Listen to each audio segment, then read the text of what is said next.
They say that in medicine, you see things that challenge your understanding of reality, things you can't explain with science, things that stick with you long after you've washed the blood off your hands. I'm Dr. Elias Thorne, and for the last 15 years, I've been practicing medicine at St. Jude's, a small rural hospital nestled deep in the Appalachian Mountains. I've seen my share of oddities, ailments that defied textbook descriptions, injuries that seemed impossible, but nothing, absolutely nothing, prepared me for the night I met the woman who knew too much. It was a Tuesday, late, the kind of night where the silence of the hospital was so profound you could hear the ancient pipes groaning in the walls. The skeleton crew was even smaller than usual, just me, a seasoned nurse named Martha, and a young intern, Daniel, green as could be. Then the doors to the ER slid open, and she was there, an elderly woman, frail, almost skeletal, leaning heavily on a gnarled walking stick. She wore a simple, faded dress, the kind you might see in an old photograph. No purse, no identification, nothing. She just stood there, her eyes, two deep pools of black, fixed directly on me. Martha helped her to a chair, and I approached, clipboard in hand. "Ma'am, can I help you? What brings you in tonight?" Her voice was raspy, like dry leaves skittering across pavement. "Pain, doctor," she whispered, a pain deep inside. "You understand, don't you?" I assumed it was some kind of internal distress, common enough in someone her age. I began my routine examination, asking her the usual questions: name, address, medical history. She offered nothing, just that unsettling gaze. As I pressed my stethoscope to her chest,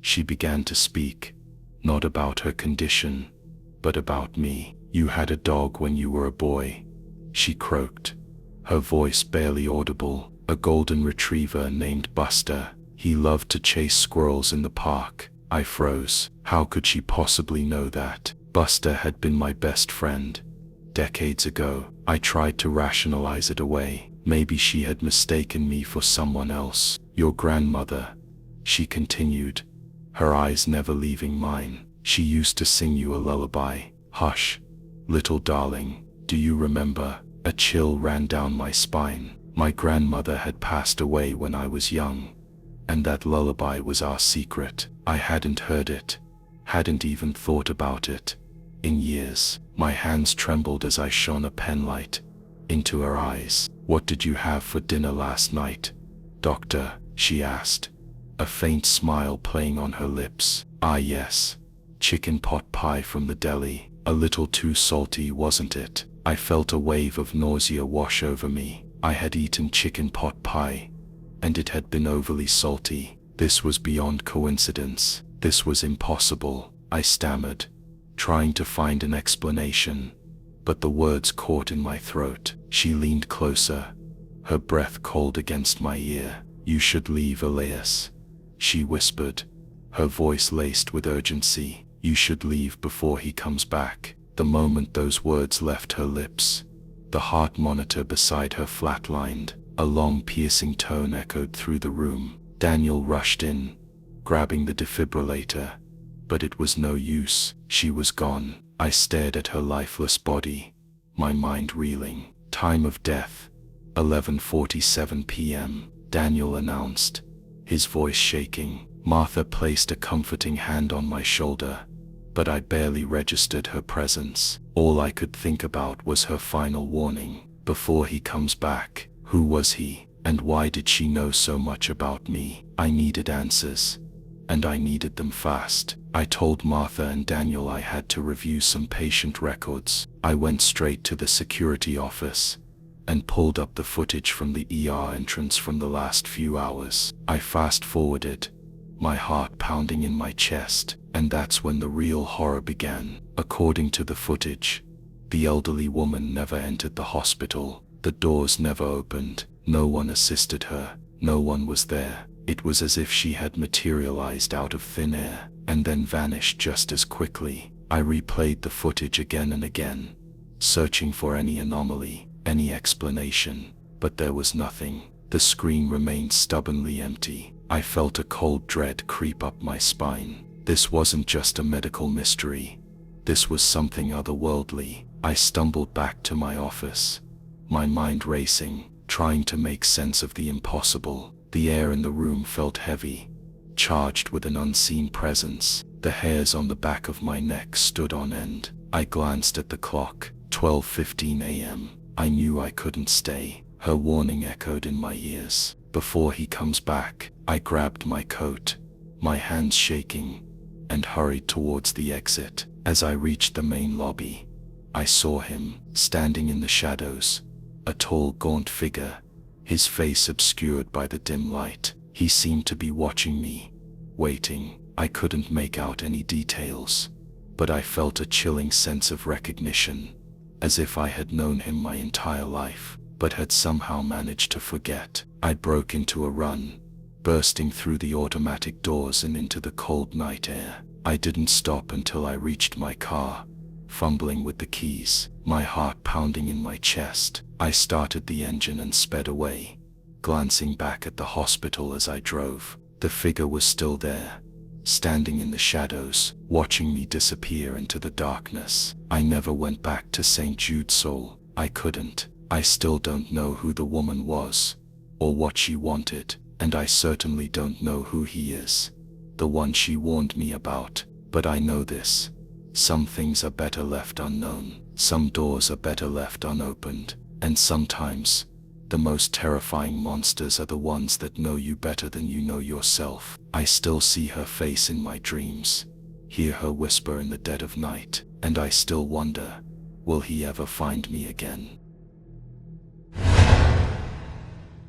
I have been a cardiothoracic surgeon for 23 years, and I have held hundreds of human hearts in my hands. I have felt them stop beating and witnessed them spring back to life. But nothing in medical school prepared me for what happened with Sarah Winters, a case that made me question everything I thought I knew about the human body, consciousness, and the barriers between life and death. It began as a routine transplant, if one can ever call such a procedure routine. Sarah was 28, suffering from end-stage heart failure due to a congenital defect that had gradually worsened throughout her 20s.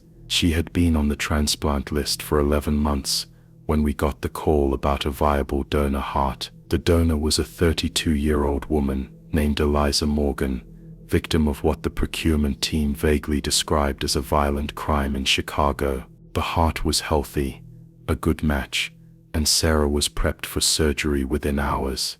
The transplant went flawlessly. I remember standing over the operating table, watching the donor heart begin to beat inside Sarah's chest cavity. That moment never ceases to amaze me, this perfect muscle awakening in its new home. Her recovery was textbook. Within days she had more color in her cheeks than she had in years. 2 weeks later, she was discharged with the standard regimen of immunosuppressants and a follow-up appointment scheduled for the following month. By all medical standards, Sarah Winters was a success story. She returned to my office 26 days after the transplant, looking physically well but mentally distressed. Dark circles shadowed her eyes, and her hands trembled slightly as she described what had been happening. "I have been having these dreams, Dr. Collins," she said. "They are so vivid, so real. I cannot shake them when I wake up." I asked her to elaborate, expecting descriptions of anxiety dreams, a common occurrence in transplant patients adjusting to their new reality. That what she described instead sent a chill through me that I can still feel today when I recall her words. "In these dreams," Sarah explained, "she was walking home at night on a street lined with brick buildings, past a bookstore with a blue door, approaching a corner with a broken street light. She could feel the cold wind on her face, smell garbage from a nearby dumpster, hear music from a bar down the block, then footsteps behind her, getting faster, a rough hand grabbing her shoulder, spinning her around. A man with a jagged scar across his right eyebrow, breath reeking of cigarettes and whiskey, the glint of a knife, pain exploding in her chest. Sarah recounted these details with such precision that she began to hyperventilate in my office. I gave her a mild sedative and recommended she see the transplant psychiatrist, assuming these were manifestations of post-surgery trauma or possibly side effects from her medications. But Sarah returned a week later, even more agitated. The dreams were continuing, growing more detailed. She could now recall the numbers on a nearby building, 2187, and remembered the man saying something about needing money for someone named Kyle. She drew a map of the street corner where the attack occurred in her dream, despite insisting she had never been to Chicago in her life. I was concerned but still convinced there was a psychological explanation. That changed 2 days later, when Detective Marcus Reed of the Chicago Police Department called my office. "I would like to speak with Sarah Winters," he said without preamble when my secretary put him through. "It concerns the murder of her heart donor." I felt a knot form in my stomach as I informed him that such discussions would need to go through proper channels, that donor information was confidential, that my patient was still recovering. But the detective was persistent. "We have arrested a suspect in Eliza Morgan's murder," he said, "but we need to verify some details that have not been released to the press. Miss Winters called our department yesterday, claiming to have information." I arranged a meeting in my office the following day with Sarah, Detective Reed, and myself present. What transpired in that hour defies rational explanation. The detective showed us a map of the crime scene, the exact street corner Sarah had drawn. The bookstore with the blue door was there. The building number 2187 marked the spot where Eliza had been attacked. The detective then placed a photo on my desk of the man they had arrested, a rough-looking individual with a distinctive scar across his right eyebrow. Sarah began to shake uncontrollably. "That is him," she whispered. "That is the man from my dreams." Detective Reed then asked a series of questions about the night of the murder, and Sarah answered each one with details only the killer or the victim could have known. The broken street light, the specific type of knife used, a serrated hunting knife with a worn wooden handle, the words the attacker had spoken, "I need money for my brother Kyle, or he is dead." Details not released to the media. Details Sarah could not possibly have known. The detective left with pages of notes and a stunned expression. I remained with Sarah, both of us sitting in silence, for several minutes before she finally spoke. "It is her, is it not?" she said quietly. "It is her memories inside me somehow. The woman whose heart I have." I could not bring myself to confirm or deny this. The rational, scientific part of my mind scrambled for explanations. Perhaps information about the donor had leaked to Sarah. Perhaps she had researched the case online. Perhaps this was an elaborate psychological reaction. But another part of me, a part I had not acknowledged in my years of scientific training, wondered about things medical textbooks do not address: cellular memory, consciousness beyond the brain, the possibility that something of Eliza Morgan remained alive in her heart, now beating inside Sarah. Over the following months, I monitored Sarah closely, both as her physician and as someone increasingly invested in the mystery of her condition. The dreams continued but began to expand beyond the murder. Sarah described Eliza's childhood home with perfect accuracy, down to the pattern of the kitchen wallpaper and the location of a hidden key under a loose brick in the garden path. Details confirmed by Eliza's sister when the police investigated Sarah's claims. She recalled the name of Eliza's first boyfriend, the feeling of breaking her arm falling from a tree at age 9, the taste of her mother's blueberry pancakes on Sunday mornings, memories that were not her own, experienced as vividly as if they had always belonged to her. The man from Sarah's dreams, from Eliza's final moments, was convicted of murder based partly on the inexplicable testimony Sarah provided. The medical community caught wind of the case, and I found myself fielding calls from researchers interested in studying Sarah, from journalists seeking a sensational story, from religious leaders offering interpretations of what was happening. I shielded her as best I could while documenting everything for a paper I knew I would probably never publish. How could I explain what was happening without sounding like I had abandoned science for superstition? 1 year after the transplant, Sarah came to my office for her regular checkup. Her physical health remained excellent. The heart was functioning perfectly. But there was something different about her that day. A calm resolve had replaced her earlier anxiety. "Dr. Collins," she said after I had finished my examination, "I need to go to Chicago. There is something Eliza left unfinished, something I need to do for her." I advised against it, concerned about the psychological impact of immersing herself in the physical locations from the dreams. But I could see her mind was made up. 2 weeks later, Sarah called me from Chicago. "I am at her mother's house," she said, her voice strangely at peace. They were estranged, you know, Eliza and her mother. They had not spoken in 3 years before she died. There were things left unsaid between them. I knew how to find her. I knew what needed to be said. Did not ask how she knew these things, or what messages she had delivered from a daughter to her grieving mother. Some mysteries I was learning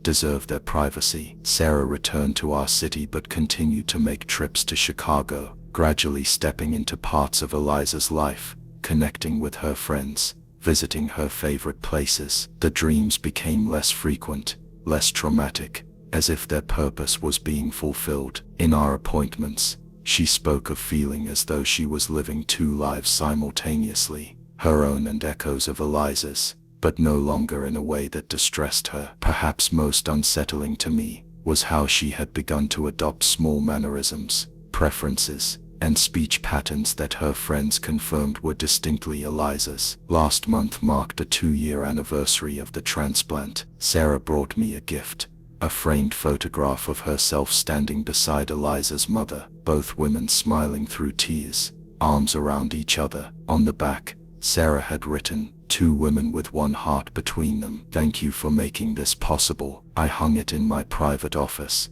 a reminder of how little we truly understand about the human condition. I have since been approached by other transplant recipients describing similar phenomena: memories, dreams, sudden preferences, or aversions that align with their donors. None as dramatic as Sarah's case, but enough to make me wonder. As physicians, we focus on the mechanical aspects of organ transplantation, tissue matching, surgical technique, immunosuppression protocols. We transfer parts as if the body is merely a complex machine. But what if we are moving more than just flesh? What if something intangible travels with the organs we transplant? I still perform heart transplants. I still place donor hearts in chest cavities, and watch with wonder as they begin to beat. But now I find myself pausing before each procedure, looking down at that silent muscle in my gloved hands and wondering, what memories does this heart carry? What secrets, what pieces of one life might continue into another? And most troubling of all,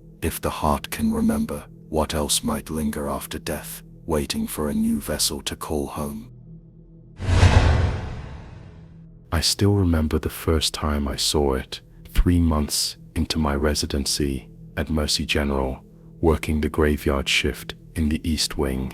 The hallways were quiet that night, just the soft hum of medical equipment and the occasional squeak of my shoes against the polished floor.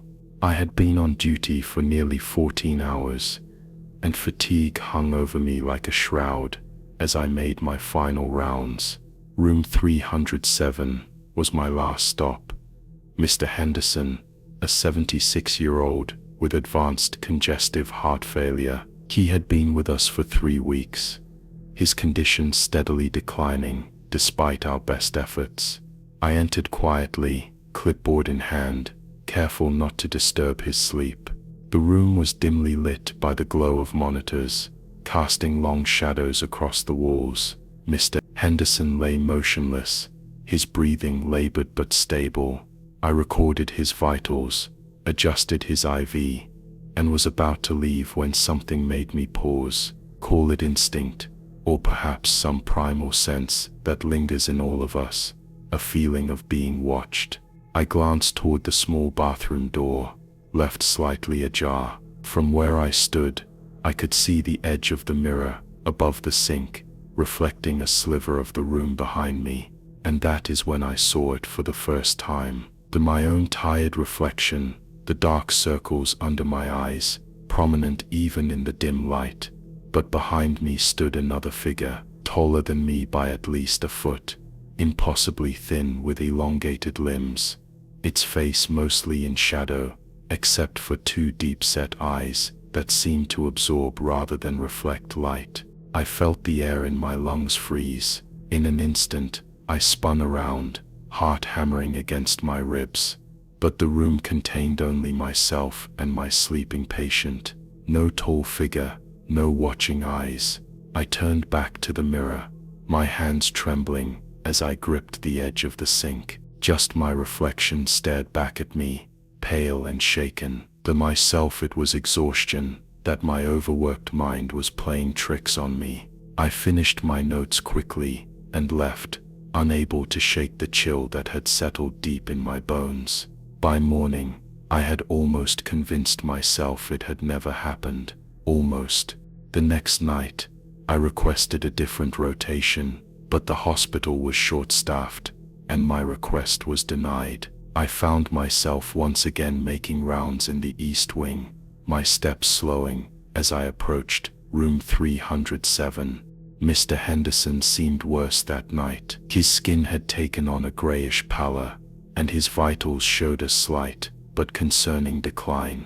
I told myself to be professional, to focus on my patient, but I could not help my eyes darting to that partially open bathroom door, the mirror just visible from the corner of my eye. Then there it was again, my reflection, and behind it, the tall gaunt figure, now closer to me, its head tilted at an unnatural angle, as if studying me with curious interest. This time, I did not turn around immediately. Instead, I watched in the mirror, as one of its long spindly arms began to reach toward my shoulder. I felt a cold pressure against my back, like ice seeping through my scrubs, and that is when I broke, spinning around with a startled cry that roused Mr. Henderson from his sleep. He blinked at me in confusion, asking if everything was all right. I apologized, made up some excuse about dropping my pen, and quickly finished my assessment. As I was leaving,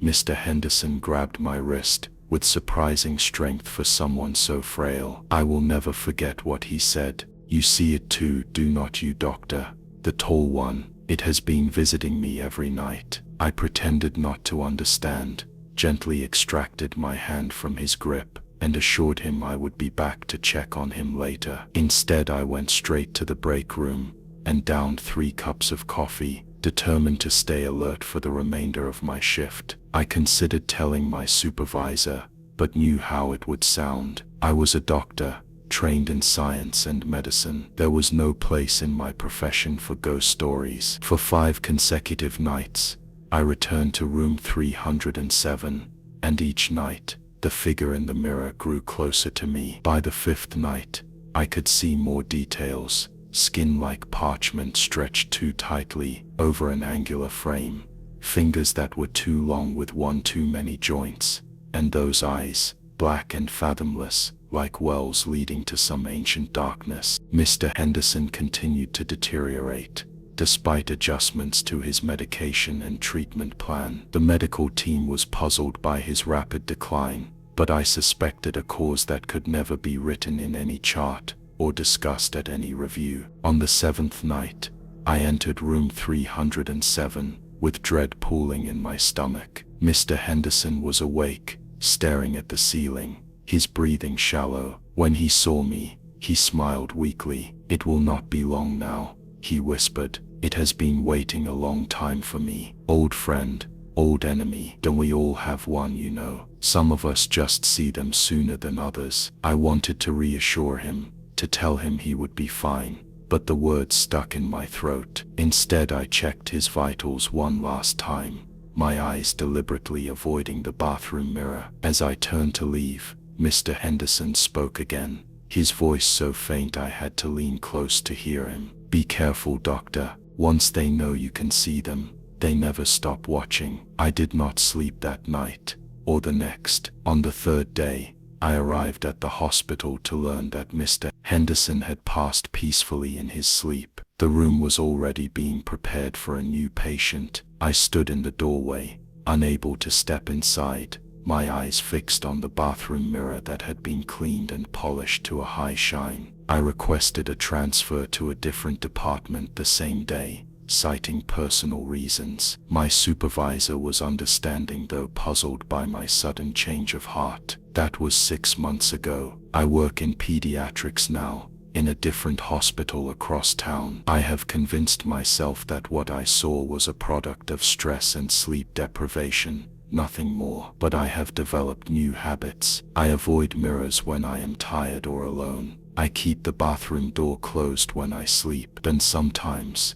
in the corner of my eye, I catch a glimpse of something tall and thin, watching me from reflective surfaces, windows, computer screens, the polished metal of medical instruments. Mr. Henderson was right. Once they know you can see them, they never stop watching. And I cannot help but wonder if each of us has our own mirror watcher, waiting patiently for the moment when our vitality begins to fade, when the boundary between our world and theirs grows thin enough for them to reach through and guide us to whatever lies beyond. I am a doctor, a person of science, but there are some things science cannot explain, some things that exist in the spaces between what we know and what we fear. I still practice medicine, still save lives when I can, but I never ever look in mirrors during night shifts, and I always keep the bathroom door firmly closed when I make my rounds. The human body is designed to heal. That fundamental principle is what drew me to medicine in the first place.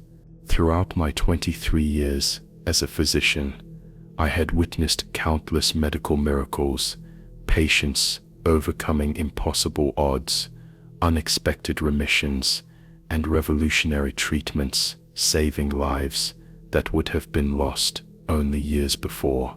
But nothing prepared me for what happened with patient 217, a case that has haunted my every waking moment since. I still remember the day he first came to my office. David Chen, a brilliant 34-year-old geneticist himself, ironically suffering from Wiedemann-Reuleaux syndrome, an exceedingly rare and invariably fatal genetic disorder. The cruel disease causes progressive neural degradation, resulting in tremors, memory loss, and eventually complete system failure. Most patients diagnosed with ERS rarely survived beyond 18 months. David had already endured 9. His hands trembled uncontrollably as he sat across from me, but his eyes remained sharp, analytical. I had been selected to oversee an experimental trial for Neurogen 7, a promising new compound that had shown remarkable results in preliminary studies. David was an ideal candidate. His deterioration was steady, yet not too advanced, and his scientific background meant he understood the risks completely. The first few weeks of treatment were unremarkable. He experienced the expected side effects: insomnia, mild nausea, occasional headaches, nothing concerning. Then during week 4, something extraordinary happened. His tremors began to subside. By week 6, they had disappeared entirely. Week 8 brought improved cognitive function. Scans revealed something unprecedented. Neural pathways were not merely being preserved, they were regenerating. By week 12, every single measurable indicator of Wiedemann-Reuleaux had vanished from his system. We ran test after test, but the results were undeniable. David Chen had been cured of an incurable disease. Our research team was ecstatic. This was the breakthrough of a lifetime, career-defining, life-changing for thousands of patients. We began drafting papers, preparing presentations. I remember telling my wife over dinner that I might be getting a call from Stockholm in a few years. But then David began to change. It started subtly. During his follow-up visits, He seemed distracted, constantly glancing toward the corners of the examination room. He developed dark circles under his eyes and admitted he was having trouble sleeping. I attributed it to the psychological adjustment of receiving a second chance at life, a common phenomenon among patients who unexpectedly survive terminal illnesses. I prescribed a mild sedative and scheduled more frequent appointments to monitor his psychological state. 3 weeks later, David burst into my office without an appointment. His appearance shocked me. He had lost at least 15 pounds. His previously well-groomed appearance was gone, replaced by several days of stubble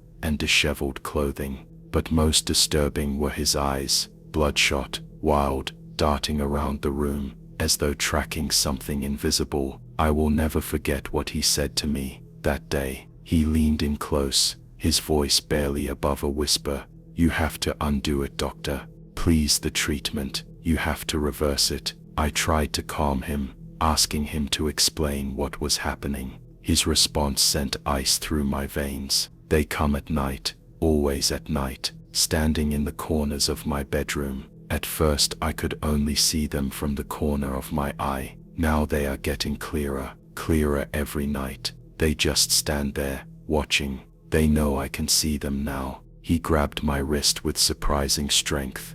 The disease was protecting me. It was keeping them away. The treatment did not cure me. It just made me visible to them. I attempted to explain that he was likely experiencing hallucinations, a potential neurological side effect we had not anticipated. I suggested hospitalization for observation. That was when he became truly frantic. "Do not put me in a hospital. They are strongest in places of suffering, places where people die." He lowered his voice again. "I have studied the genetics. Wiedemann-Roller is not a disorder. It is an adaptation, a mutation that evolved to hide us from them. And now I am exposed, and soon they will come for you too, because you can see them now, through me." Before I could respond, he fled my office. Security footage showed him running through the parking lot, occasionally jerking his head, as though avoiding something only he could see. We immediately reported his condition to the authorities and suspended the trial of Neurogen 7 pending investigation.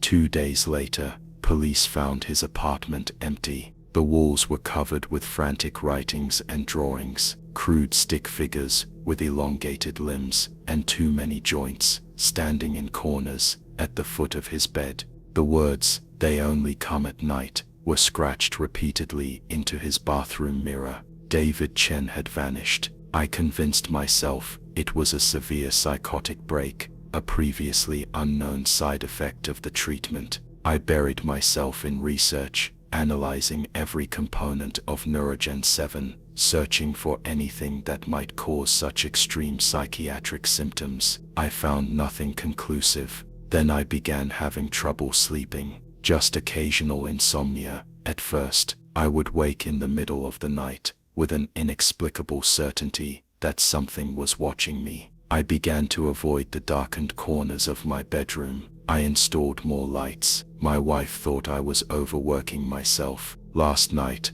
I woke at precisely 3:17 a.m. As my eyes adjusted to the darkness, I saw something standing in the corner of our bedroom. Just for a moment, a tall, thin silhouette, impossibly still. When I turned on the lamp, nothing was there, just an empty corner. I have stopped prescribing Neurogen 7. I have sealed all my research and submitted my resignation from the trial. But these precautions feel hollow, inadequate, because I cannot unsee what I glimpsed in that corner. And now, as I sit in my office writing this account, I cannot shake the feeling that something is standing just behind me, peering over my shoulder, something that has always been there, invisible to our limited perception, something that certain genetic disorders like Wiedemann-Roller evolved to protect us from. David was right about one thing. The human body is indeed designed to heal, to adapt, to protect itself. Some afflictions may not be diseases at all, but shields, and sometimes The cure is infinitely worse than the disease. If you are reading this and working in medical research, I implore you, some doors are meant to remain closed. Some conditions are not meant to be cured. And if you ever find yourself waking in the night with the certainty that something is watching you from the darkened corners of your room, turn on the light, turn on every light, and pray that it is only your imagination. The human brain is a delicate instrument, 3 pounds of folded tissue that contains everything a person is: memories, dreams, the very essence of self. As a neurosurgeon, I've spent 20 years exploring its intricate pathways. I've operated on hundreds of brains, saved countless lives, and lost some too. But nothing in my extensive medical training prepared me for what happened in operating room 3. It began 6 months ago during a routine surgery, a meningioma resection on a 42-year-old woman named Sarah Lindell. The procedure was straightforward. I had performed it dozens of times before. My team was experienced, Dr. Chen assisting, Rodriguez on anesthesia, and Mathers and Wilson as surgical nurses. The initial stages went perfectly. We had exposed the tumor and were preparing for the critical removal phase when the overhead lights flickered. In a neurosurgical operating room, even momentary loss of visibility can be catastrophic. My heart raced as I froze, instruments poised above the exposed brain. But before I could voice my concern, something strange happened. While the regular aura lights dimmed slightly, a single beam of intense illumination appeared, perfectly centered on our surgical field. It cast the brain tissue in sharp relief, actually improving my visibility of the tumor margins. I glanced up, confused. The light appeared to be coming from our ceiling fixtures, yet it had a quality I had never seen before, colder than our surgical lights, almost like concentrated moonlight. It remained fixed on the surgical site, unwavering. "Look at that," said Mathers. "One of the spots is compensating for the power fluctuation." Wilson shook her head. "I don't think that's one of ours. The surgicals don't isolate like that. We have perfect visualization," I said, deciding to continue. Perhaps engineering had installed some backup system without informing us. The maintenance team at Metropolitan General was notorious for their poor communication. "We can discuss the lighting after we close. Let's proceed." I continued the delicate work of separating tumor from healthy tissue, and I must admit, the mysterious light provided exceptional clarity. The operation concluded successfully, and in the relief of completing a difficult procedure, I forgot about the strange illumination until Wilson mentioned it during cleanup. "Did you notice how that light disappeared the moment we began to close?" she asked, snapping off her gloves. "Engineering must have reset the system," I replied, though even as I said it, I felt a flicker of uncertainty. The timing had been too perfect, as if whatever controlled that light knew exactly when we had finished the critical portion of the procedure. I dismissed my unease and focused on my post-surgical notes. Sarah Lindell's operation had gone well. The tumor was completely excised, and her prognosis was excellent. I expected a routine recovery. 3 days later, I received an urgent call from the neurology resident. Sarah was experiencing unusual symptoms, vivid hallucinations, and periods of speaking in what sounded like Latin or Greek, languages she had never studied. When conscious of these episodes, she reported feeling as though someone else was temporarily using her voice. Most concerning, she claimed to see a beam of cold light in her room at night, illuminating only her head. I ordered additional scans and tests, searching for a medical explanation, perhaps a small stroke, medication reaction, or seizure activity. Everything came back normal. No signs of infection, hemorrhage, or recurrent tumor, yet her symptoms persisted and evolved. She began to sketch complex surgical procedures from the early 1900s with remarkable accuracy, despite having no medical training. When I showed these drawings to Dr. Abernathy, our senior physician, who specialized in medical history, he was astonished. "These are perfect illustrations of Cushing's original approaches," he said, examining her sketches of brain surgery techniques, developed nearly a century ago. How could she possibly know this? I had no answer. Sarah's condition defied medical explanation, but one detail remained consistent in her accounts: the presence of that cold directional light, the same light I had seen in the OR.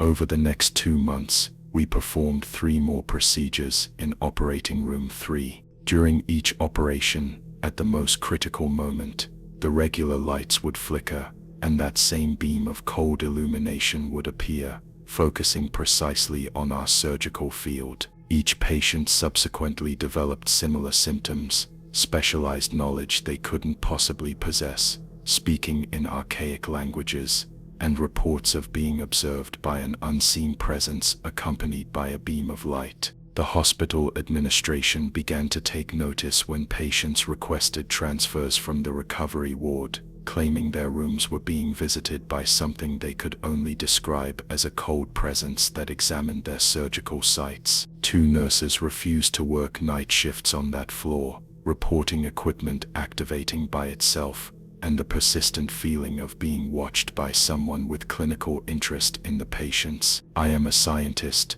trained to seek rational explanations, but when our 4th post-operative patient, a 10-year-old boy, began accurately diagnosing rare neurological conditions in his neighboring patients, I could no longer deny that something inexplicable was happening. The child had become a vessel for medical knowledge that even some of our residents lacked. Despite my reluctance, I approached Dr. Abernathy with my observations. To my surprise, he nodded gravely and invited me to join him for coffee in the hospital cafe, away from curious ears. "Room 3 has a history," he said quietly. "It was originally the private operating theater of Dr. Edward Kane, a neurosurgical pioneer who worked here from 1893 until his death in 1926. He was brilliant but controversial. His techniques were decades ahead of his time, but there were rumors about how he acquired his knowledge, experiments conducted without oversight or ethical constraints. He was obsessed with the idea that consciousness could be transferred or preserved through specific stimulation of brain tissue." I felt a chill despite the warmth of the cafe. "What happened to him?" "He died during an operation, a self-experiment, apparently. He had convinced an assistant to help him access his own brain under local anesthesia. The official record states he suffered a massive stroke, but hospital gossip from that era suggested something more deliberate. The assistant claimed Kane's last words were that he had found a way to continue his work beyond death. The board covered everything up to avoid scandal. "This is fascinating medical history," I said, "but surely you don't believe." "I believe in documentation and patterns," Abernathy interrupted, "and I know that over the decades, there have been periodic reports of unusual phenomena in that operating room, always following power fluctuations, always involving a mysterious focused light. The symptoms you're describing in your patients match cases from the 1940s, 1970s, and again in the early 2000s. Each cluster of incidents lasted a few months before subsiding." "What stopped them?" I asked, simultaneously skeptical and disturbed. Abernathy hesitated. "In each case, hospital records show the room was reconsecrated." "You mean exorcised?" I said flatly. "Call it what you will. Methodist minister in 46, Catholic priest in 72, interfaith ceremony in 04. After each ritual, the phenomena ceased for decades." I wanted to dismiss his account as superstition, but the precision of the pattern was difficult to ignore. Still, as a neurosurgeon, I couldn't accept a supernatural explanation. There had to be a scientific cause, perhaps some electromagnetic anomaly, affecting both our equipment and the neurological function of our patients. To prove my theory, I scheduled my next procedure in room 3 and brought in specialized equipment to measure electromagnetic fields, radiation levels, and air quality. The operation was a delicate one, removal of a cavernous malformation near the speech center in a 36-year-old professor of linguistics. As we reached the critical phase of the procedure, I was almost expecting it. The lights flickered, and that now familiar cold beam appeared, focusing precisely on the exposed brain tissue. My instruments immediately registered a sharp drop in ambient temperature directly in the path of the light, along with electromagnetic readings that caused the device to malfunction. What happened next remains difficult for me to describe in medical terms. As I worked within that beam of light, I felt another presence, not physical, but unmistakable, observing through my eyes, guiding my hands with subtle pressure. I could sense but not see. My technique suddenly incorporated approaches I had never learned but executed with perfect precision. The team noticed, with Dr. Chen commenting on my unusually elegant approach to preserving a tiny perforating vessel we hadn't even identified on the pre-operative scans. When we closed, I was shaking, though the procedure had been flawless. The patient recovered with enhanced linguistic abilities beyond his previous considerable talents, now demonstrating perfect recall of texts he had read decades earlier, and an intuitive understanding of languages he had never studied. I could no longer deny the evidence before me. Something was entering our operating room, something with profound neurosurgical knowledge that was somehow affecting our patients through our procedures. Whether it was the lingering consciousness of Dr. Kane or something else entirely, I couldn't say, but its presence was undeniable. Against my scientific instincts, I approached hospital administration and requested the same solution that had worked before. They were reluctant until I presented the pattern of documented incidents and growing patient complaints. Eventually, they agreed to a quiet ceremony when the surgical schedule allowed. Father McKenna came on a Sunday morning when the surgical floor was minimal staffed. I observed from the corner as he performed the blessing, speaking Latin phrases that strangely echoed some of the words my patients had uttered during their episodes. As he worked, the temperature in the room plummeted. Instrument trays rattled without being touched. Most disturbing of all, for just a moment, that familiar beam of cold light appeared, focusing not on an operating table, but directly on Father McKenna himself. The priest faltered mid-prayer, his eyes widening as he stared into the light. He stepped back, made a decisive sign of the cross, and raised his voice, switching to a different prayer entirely, something more commanding. The beam intensified briefly, then dissipated with what I could only describe as reluctance. When he finished, Father McKenna was pale and sweating despite the chill in the room. I helped him to a chair and offered him water. "You've had something very unusual here, Doctor," he said after catching his breath. "Not malevolent, exactly, but dangerous in its certainty. A consciousness that believes its work too important to be interrupted by death." "Was it gone?" I asked. He hesitated. "For now. These entities, spirits, echoes, whatever you wish to call them, sometimes find anchor points in places where their life's work was centered. This one has tremendous will. It may return if it finds another way. We've performed dozens of surgeries in room 3 since that day. The mysterious light has not reappeared, and our patients have shown no unusual symptoms. By all measurable standards, the phenomenon has ended." The hospital administration considers the matter closed, attributing the entire episode to equipment malfunctions and psychological suggestion. But sometimes, late at night, when I'm alone in my office reviewing scans, I feel a familiar presence over my shoulder, a cold, focused attention evaluating my work with clinical detachment. And occasionally, During particularly complex procedures, I find my hands moving with a precision and knowledge that doesn't feel entirely my own, approaching neural pathways from angles I never considered but that yield perfect results. I tell myself, it's just experience and intuition guiding me, that I've simply internalized more techniques than I consciously remember. That's what a rational scientific mind should believe. But last week, we had another momentary power fluctuation during surgery, not in room 3, but in the newly constructed operating room 7. Just for an instant, out of the corner of my eye, I glimpsed a familiar beam of cold light, searching for a place to focus. I haven't mentioned it to anyone,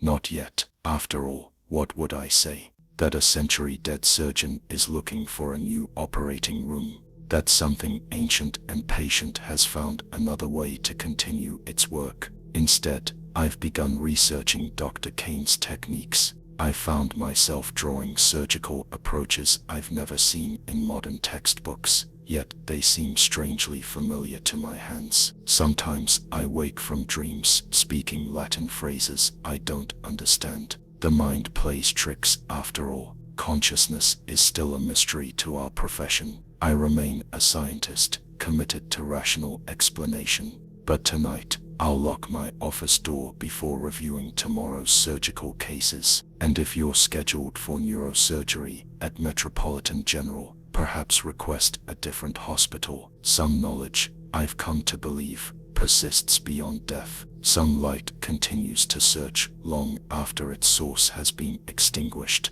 And sometimes, in the space between heartbeats during surgery, I sense another doctor working alongside me, teaching me, using me to continue centuries of unfinished research. I can only hope that whatever I'm helping him discover is worth the price my patients are paying.